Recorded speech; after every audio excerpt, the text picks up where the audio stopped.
اب ہم آپ کو حضرت ابو ذر غفاری کا اسلام سناتے ہیں۔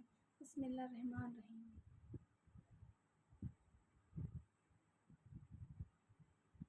حضرت ابو ذر غفاری مشہور صحابی ہیں جو بعد میں بڑے زاہدوں اور بڑے علماء میں سے ہوئے۔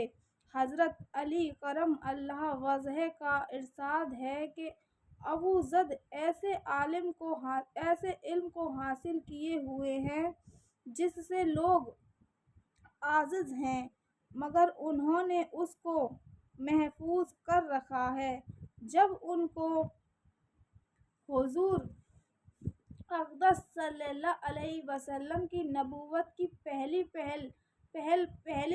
خبر پہنچی تو انہوں نے اپنے بھائی کو حالات کی تحقیق کے واسطے مکہ بھیجا کہ جو شخص یہ دعویٰ کرتا ہے کہ میرے پاس وحی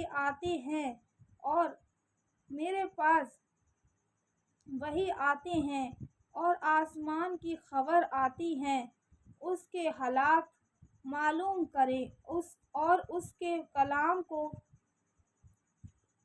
غور سے سنے۔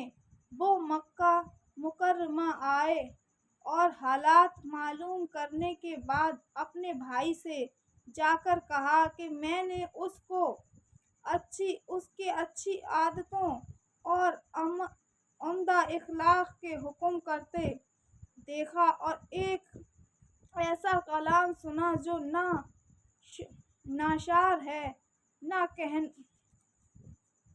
نہ کہنوں کا کلام ہے۔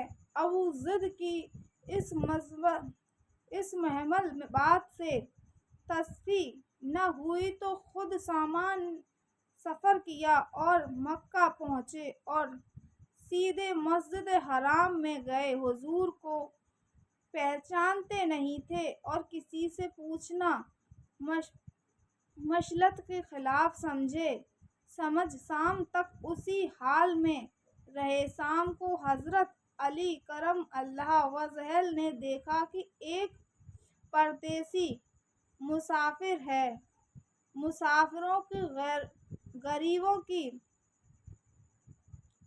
پردیسیوں کی خبر گیری، ان کی ضرورتوں کا پورا کرنا ان حضرات کے گھڑی میں پڑا ہوا تھا، اس لیے ان کو اپنے گھر لے آئے، میزبانی فرمائی، لیکن اس کے پوچھنے کی کچھ ضرورت نہ سمجھی کہ کون ہو، کیوں آئے۔ مسافر نے بھی کچھ ظاہر نہ کیا۔ صبح کو پھر مسجد میں آ گئے اور دن بھر اسی حالت میں گزارا کہ خود پتہ نہ چلا اور دریافت کسی سے کیا نہیں۔ غالباً اس کی وجہ یہ ہو گئی کہ حضور کے ساتھ دشمنی کے قصے بہت مشہور تھے۔ آپ کو آپ کے ملنے والوں کو ہر طرح کی تکلیف دی جاتی تھی۔ ان کو خیال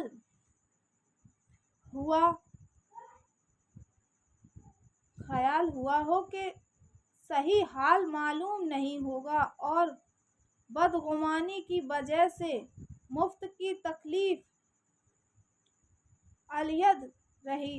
دوسرے دن شام کو بھی حضرت علی رضی اللہ تعالیٰ عنہ کو خیال ہوا کہ پردیسی مسافر وظاہر جس غرض کے لیے آیا ہے وہ پوری نہیں ہوئی، اس لیے پھر اپنے گھر لے گئے اور رات کو کھلایا سلایا، مگر پوچھنے کی اس رات کو بھی نوبت نہ آئی۔ تیسری رات کو پھر یہی صورت ہوئی تو حضرت علی نے دریافت فرمایا کہ تم کس کام آئے ہو، کیا غرض ہے؟ تو حضرت ابو ذر نے اول ان کو قسم اور عہد پیما دے کر اس بات کی کہ وہ صحیح بتائے۔ اس کے بعد اپنی غرض بتلائی۔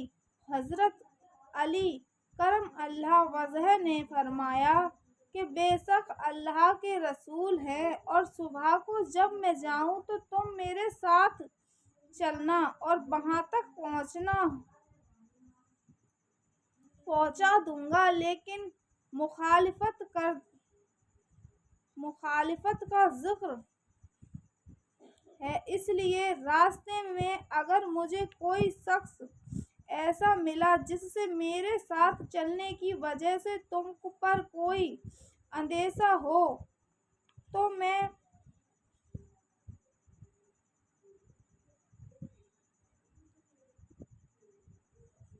پیشاب کرنے لگوں گا یا اپنا جوتا درست کرنے لگوں گا۔ تم سیدھے چلنا، میرے ساتھ ٹھہرنا نہیں، جس کی وجہ سے تمہارا میرا ساتھ ہونا معلوم نہ ہو۔ چنانچہ صبح کو حضرت علی کرم اللہ وجہہ کے پیچھے پیچھے حضور کی خدمت میں پہنچے۔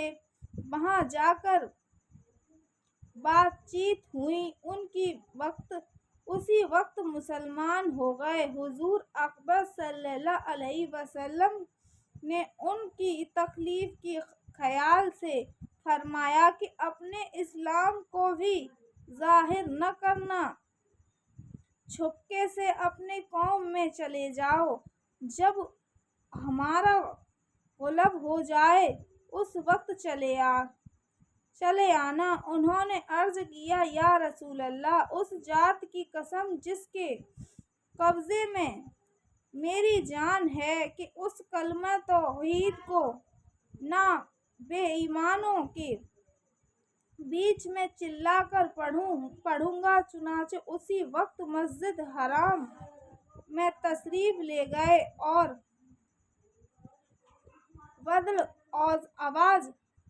بلند آواز اشہدو ان لا الہ الا اللہ واشہدو ان محمد رسول اللہ پڑھے۔